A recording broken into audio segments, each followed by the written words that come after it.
What's up, everybody? Happy Monday. Hopefully you enjoyed your weekend. Big Friday for wrestling. Yeah. Don't forget, go find it. Hear my thoughts on SmackDown episode 215 total.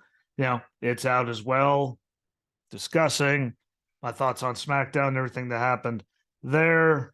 Figured AEW, as they had two shows, deserved their own show in there entirely. So congratulations to them. But we had AEW Rampage and Battle of the Belts 5.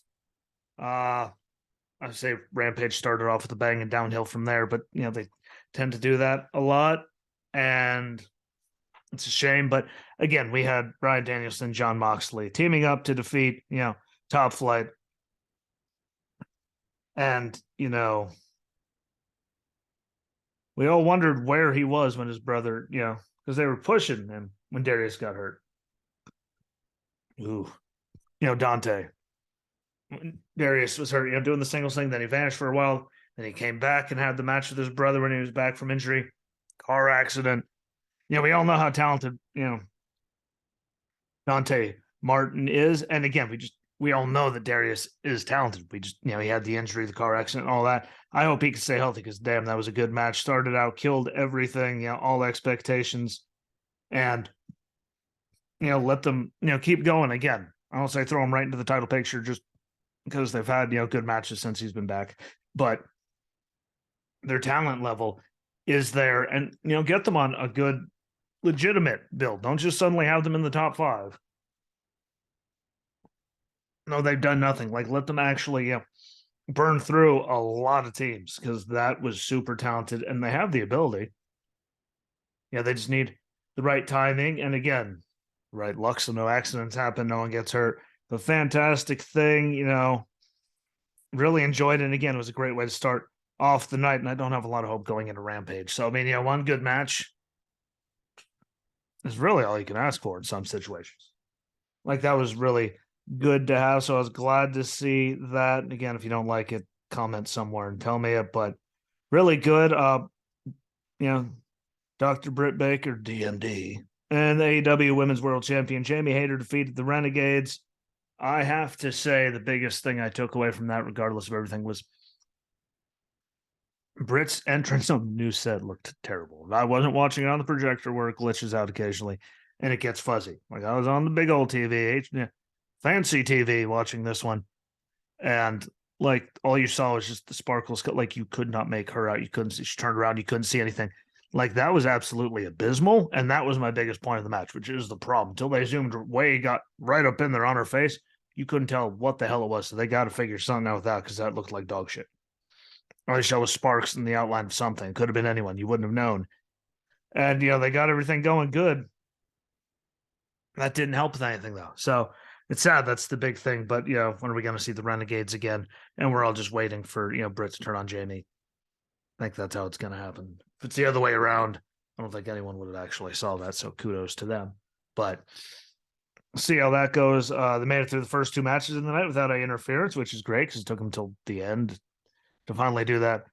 On Dynamite, interference everywhere. Preston Vance defeated Sonico.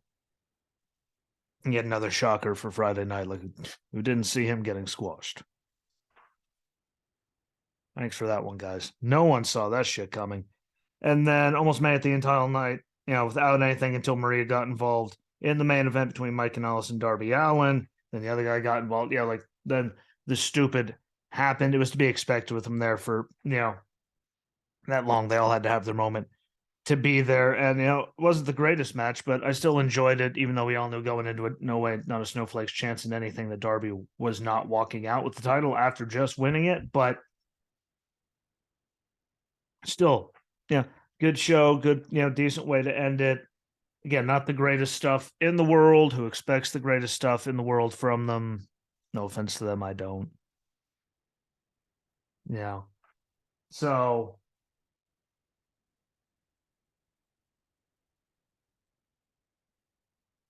overall, I enjoyed that night.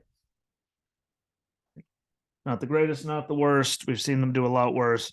And again, that opening contest, like Top Flight and the Blackpool Combat Club, like, that was good. I thoroughly enjoyed that I thought that rivaled, like that was number 2 on the night, for all the wrestling, excluding anything that happened in Battle of the Belts, but I don't think they have anything that fantastic there. So I'd also put that match number 2 on the night between, behind the Usos and, yeah, Drew and Sheamus. Like I really would. You probably yell at me all you want, but Top Flight and the Blackpool Combat Club absolutely killed it, showed what they're capable of, and good for them. And then Battle of the Belts 5 again.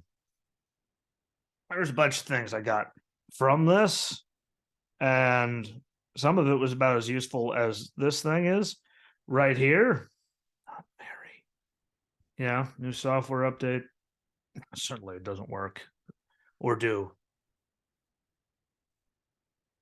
The AirPlay thing. If they took that firmware out, someone's getting their head blown off. But they need to update their picture, man. Like for Battle of the Belts on Hulu, like Battle of the Belts 5. I don't know if it was Hulu. It had to be TNT because you think they're the ones, creating the content for their damn channel. They just happen to have it on Hulu. How the hell do they have Cowboy as champion in the picture for Battle of the Belts 5? And we see Cowboy as champion, British champion, Sammy as TNT champion, Lucha Bros as tag champions in the pick. And none of them are current champions. Granted, they could have easily added one guy for the trios to make that, at least make sense with the Lucha Bros and have them pack there. But like that was something that caught my eye and needs to be fixed, especially when there's, the tag titles are on the line. Like, the least you could do is have current people in the damn picture for the damn show to do the damned thing. Now, when we get to the tag title match, the Acclaimed with Billy Gunn defending, and they successfully did against Jay Lethal, Jeff Jarrett, and then Sanjay Dutt and Satnam Singh at ringside. It's really sad when the big highlight to me was the rap at the beginning from Caster saying that Jeff Jarrett was a stain on the wrestling business and worse than Vince McMahon. Beautiful line. Hey, he's either really good or I'm sitting there going, that was a good line. And that was one of the highlights. I don't like that whenever they have these no hold barred matches, you still have to tag in and out and do all this, even though they're swinging, guitars at each other's head and all. Like, it's just, just let them go. I'll do what it used to be without any of this crazy stuff. And it's really sad that the only other highlight of the match, because I absolutely hated it. I thought it sucked. I thought they tried to fit too much stupid in there. It wasn't good to me. And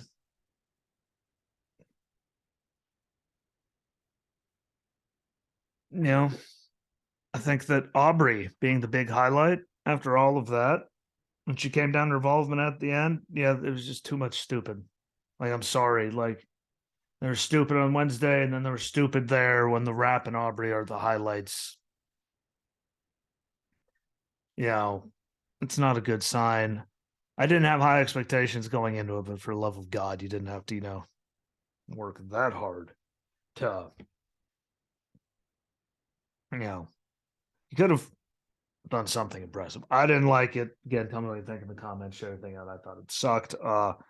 Jade Cargill defended, successfully against Sky Blue for the TBS championship. And I'm going to say this for it, Sky Blue has improved. Or what you say about her, like there's still some running, knees that need to look better. But again, who else in the division is the size of, got that extra height like Jade, where she has to reach that extra, that much to reach anything. So that's things that we see the best of them have issues with, but she's made a lot of progress. And, the AEW women's division, that we've had a lot of just stinkers and botches and all kinds of bad stuff. So just, it was a better, longer match than I expected it to be.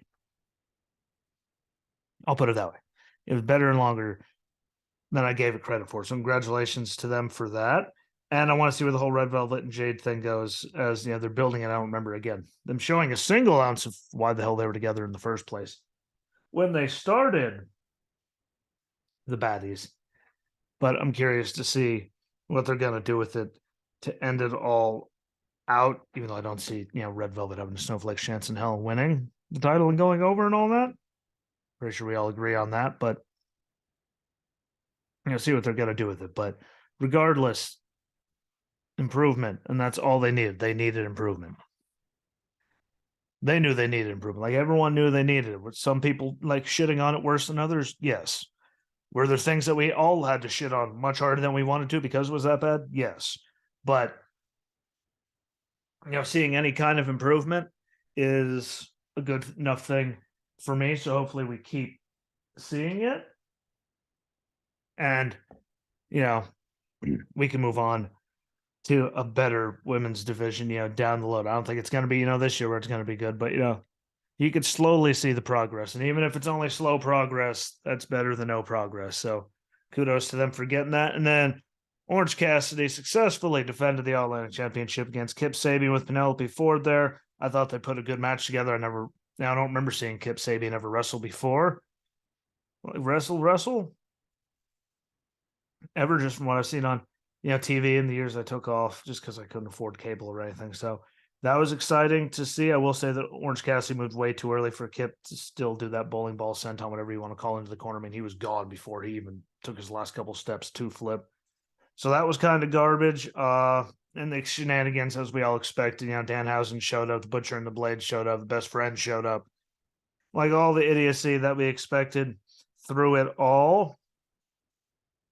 But it's still, a fairly entertaining match, and people liked it. And, if he's really over with the people there, then, I guess that's the important thing. That's what matters. So good for Orange Cassidy. I still don't like the Japanese flag being on the All-Atlantic Championship because, well, it's in the Pacific and all, but little things like that take it away. But big one on the night for me, besides the giant letdown from the opening match, was that the TBS title match is better than I anywhere near thought they were going to let them have, lengthwise any of that. So it's because it's Jade Cargill. We see them have a lot of build like Marina Shafir, and that ended in fucking, 4 seconds? I mean, she just mauled her in like minute and a half, 2 minutes, and it was done. So glad they let them do that. That was the big one. Why shenanigans and all the stupid in the first one. I don't enjoy it. We need to move them on from, something. Again, I don't like Jay Lethal when he talks ever. And then there's just so much extra stupid associated with everything right now. It hurts my head. I don't want to see it. So maybe we can make that go away. But don't forget, follow along on everything. I appreciate all you. Thank you for watching. Thank you for listening. YouTube. If you're listening to it, you can't comment there. Find me Wrestling Ski on Twitter. I post them all there. Wrestling with Jesse Rosinski on everything else. I post everything there. You can find the thing, put the comment on there. But most importantly, hit the damn share button. Let's get this thing growing. Please share it out. Those numbers would help me feel a little better with all the garbage going on elsewhere in life. And with that, deuces. I'm out, people.